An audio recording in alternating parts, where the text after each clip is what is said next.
गौस पाक की चौखट पर एक ऐसे शख्स को गौस पाक ने बिठाया, बज़ाहिर जो कोई बेचारे पढ़े लिखे नहीं थे।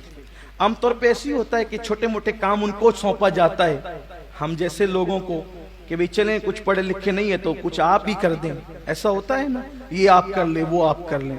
तो गौस पाक की चौखट पर एक ऐसा शख्स जो बहुत ज्यादा पढ़ा लिखा नहीं, सीधी सादी भोली भाली तबीयत का आदमी था। गौस पाक ने कहा, बेटे मेरी खानका में जो लोग आते हैं तुमने उनको लोटे में भर करके पानी देना है, बस लोटे में भर के पानी दिया करो, लोग वुजू कर लिया करें, जरूरत पूरी कर लिया करें, इतना काम तुमने करना है। इस तरह करते करते गौस पाक की चौखट पे बैठे हुए उस शख्स को 40 साल बीते। कितने साल बीते? 40 साल बीते। तवज्जो करना, आपकी आज की महफिल से मुताल्लिक खास ये बात है, अल्लाह करे यकीन अपना पुख्ता हो। देखो बिन यकीन के कुछ नहीं मिलता। तो बड़े बड़े लोग दूर दूर से आए मिलने के लिए, वो पानी देते रहे। एक दिन 2 बंदे आए, उन 2 बंदों पे नजर पड़ी तो उन्हीं पर दिल आ गया, और जब उन पर दिल आया तो उस शख्स ने कहा कि साहिबो मुझे भी अपने साथ ले चलो, मैं यहाँ अब नहीं रहना चाहता, अब मैं यहाँ नहीं रहना चाहता, मुझे भी ले चलो, कुछ मंजिलें मुझे भी तो चाहिए, यहाँ बिठा रखा है, मुलाकातें कम होती है, नजर भी कम पड़ती है। हालांकि जिसका फरमान नजर तो इला बिलादिल्लाही जमा, कि मैं अल्लाह के शहरों को ऐसे देखता हूँ जैसे तुम हथेली पे राई का दाना देखते हो। फिर वहां आंखों से देखने का क्या मामला, फिर वहां तो नजर में ही है ना, हैं? फिर तो नजर में, वहां तो नजर ही के अंदर है। वल्लाह उनकी नजर में ना होते तो औरों की नजर तो अब तक खात्मा कर चुकी होती। ये उनकी नजर की बरकत है कि औरों की नजर पड़ने नहीं देते। ये हुजूर गौसुल आजम दस्तगीर की शान है। बहरहाल उन्होंने कहा, साहिबो मुझे भी अपने साथ ले चलो। वो दोनों थे अब्दालों में, वो भी दोनों अब्दालों में से थे, मुर्शिदी गौस पाक को मिलने आए थे। जब इन्होंने कहा, और अब्दाल लोग बड़े सीधे साधे भोले भाले होते हैं, वो किसी को ना नहीं कहते, लेकिन उन पर दिल आ गया तो इन्होंने कहा चलिए मैं भी चलता हूं। उन्होंने कहा चलें, ठीक है चलते हैं। चले, थोड़ी दूर चले थे।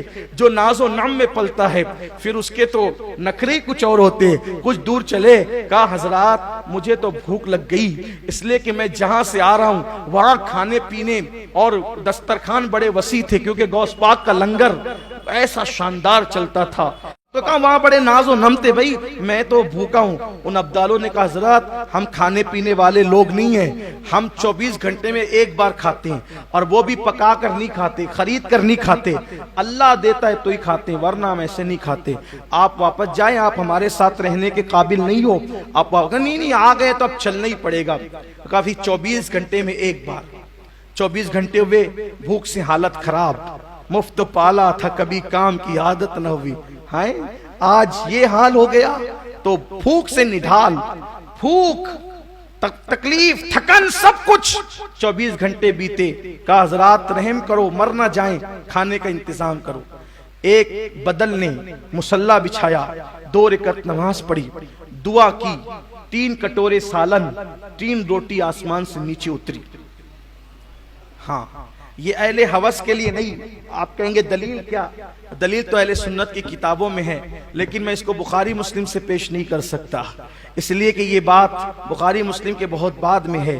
तो जैसे कि लोग कहते हैं कि भाई अगर जो है वो गौस पाक रदी अल्लाह तआला ने मुर्दा जिंदा किया तो बुखारी में कहा है, तो जाहिर सी बात है बुखारी के लिख जाने के 300 साल के बाद पैदा हुए, तो फिर उसने बुखारी में कहाँ आना है। तो ये भी एक अजीब सी बात लोग करते हैं।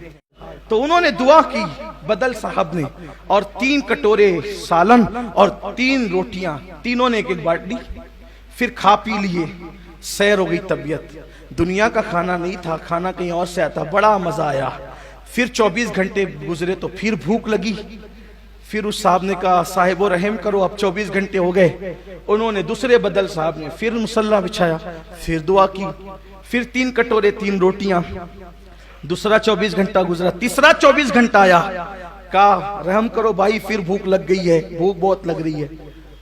तो कहा कि देखो हम लोगों का ये दस्तूर है कि जितने लोग साथ होते हैं दुआ उतने लोगों से कराई जाती है। कल मैंने की थी, आज गुज़िश्ता कल इन्होंने की, और अब बारी आपकी है। कहा भाई मैं सीधा सादा सिंपल सा आदमी हूँ, ज्यादा पढ़ा लिखा भी नहीं हूँ, میری کوئی حیثیت نہیں ہے، آپ ایک کام کریں کہ آپ لوگ ہی کچھ کریں، روٹی آئے گی، میں کچھ نہیں جانتا۔ ان لوگوں نے کہا یا کرو یا مرو، دعا کرو، روٹی منگاؤ، کھانا منگاؤ، ورنہ مرو، بھوکے مرو، کوئی بات نہیں، ہم چلے۔ تو کہتے ہیں نا کہ مرتا کیا نہ کرتا، جب جان پہ بن آتی، انہوں نے ہی مصلی بچھایا، 2 رکعت نماز پڑھی۔ اللہ مجھے کچھ نہیں آتا، میں سیدھا سادہ آدمی، بلکہ کبھی روٹی مانگنے کی ضرورت پیش ہی نہیں آئی، مرشد نے اتنا کھلایا کہ کبھی مانگنے کی ضرورت پیش نہیں آئی۔ مولا آج اس جنگل و صحرا میں تیرا یہ بندہ بھوکا، اور یہ دونوں حضرات جو ہیں یہ مجھے زور دے رہے ہیں، دعا کی اللہ لاج رکھ لے اور کھانا بھیج دے۔ جس دن انہوں نے دعا کی اس دن 6 کٹورے سالن اور 6 روٹیاں زمین پر آئی۔ اگر اے صاحب آپ تو کہتے تھے میں سادہ سمپل آدمی، مجھے کچھ نہیں آتا، میں تو بہت زیادہ پڑھا لکھا نہیں، اپنی زبان میں کہوں، مالیگاؤں کی زبان میں تو یوں کہا ہوگا، او چھپے رستم، آپ تو کہہ رہے تھے مجھے کچھ نہیں آتا اور یہ حال آپ کا۔ انہوں نے کہا واللہ مجھے کچھ نہیں آتا، اور اب میں آپ کے ساتھ رہنا بھی نہیں چاہتا، لیکن آپ لوگ یہ بتائیں کہ یہ روزانہ روٹیاں آپ لوگ منگاتے کیسے؟ کہا لیکن آپ کا معاملہ ہمارے سمجھ میں نہیں آیا کہ آپ کے مانگنے پر ڈبل کیسے آیا، ہمارے مانگنے پر تو ایک آتا تھا، آپ کے مانگنے پر ڈبل۔ کہا وہ سب ہم بعد میں بتائیں گے، لیکن پہلے یہ بتاؤ آپ لوگ کیسے منگاتے ہو؟ کیونکہ میں نے جیسے منگایا وہ تو میرا دل جانتا ہے، لیکن آپ لوگ کیسے منگاتے ہو؟ انہوں نے کہا حضرات ہم لوگ ابدال ہیں، ابدال، وہ جو 40 لوگ ہوتے ہیں ان میں سے ہم 2 ہیں، ابدال ہیں، اور ہم کماتے نہیں ہیں، ہم لوگ جو ہے وہ خریدتے نہیں ہیں، پکاتے نہیں ہیں، اس میں وقت نہیں لگاتے، ہم اللہ کی یاد میں رہتے ہیں، اللہ کی یاد میں رہتے ہیں، لیکن ہم ابدال ہیں۔ جب ہمیں بھوک لگتی ہے، جلدی لگتی نہیں، لیکن جب لگتی ہے تب مصلی بچھا کر اللہ کی بارگاہ میں یوں کہتے ہیں اے اللہ، وہ غوث پاک کی چوکھٹ پر جو وضو کرانے کے لیے لوٹے والا شخص لوٹے لے کر بیٹھتا ہے، اسی کے صدقے میں ہمارے لیے کھانے کا انتظام کر دے، تو اس کے صدقے میں کھانے کا انتظام ہو جاتا ہے۔ تو انہوں نے کہا مجھے پہچانتے ہو میں کون ہوں؟ جھوم کر دامن پھاڑ دیا کہ پہچانتے ہو کون ہوں؟ کہ نہیں پہچانتے، کہ وہی تو لوٹے والا شخص میں ہوں، لیکن مجھے خود نہیں پتا تھا۔ مرشد نے چوکھٹ پہ بٹھا کر کیا مقام عطا کر دیا، لوٹے بھروا کر کیسا مرتبہ عطا کر دیا۔ اللہ اکبر۔ کہتے ہیں کہ جس کے وسیلے سے ابدال دعا کرتے ہو، جب مرشد نے اس قابل بنایا ان کی چوکھٹ چھوڑ کر جانا کوئی عقل مندی نہیں، تب مجھے پتا چلا جس کی چوکھٹ پر بیٹھ کر لوٹے میں پانی بھر کے مہمانوں کو دینے والے کے وسیلے سے ابدال دعا کر کے کھانا منگاتے ہیں، جب اس لوٹے والے بزرگ کی شان یہ ہے تو پھر چوکھٹ کے اندر رہنے والے غوث العظم دستگیر کے وسیلے کی شان کا عالم کیا ہوگا۔ اسی لیے فرماتے ہیں جب دعا کرو میرے وسیلے سے کرو، جو میرے وسیلے سے دعا کی جاتی ہے اللہ قبول فرماتا ہے۔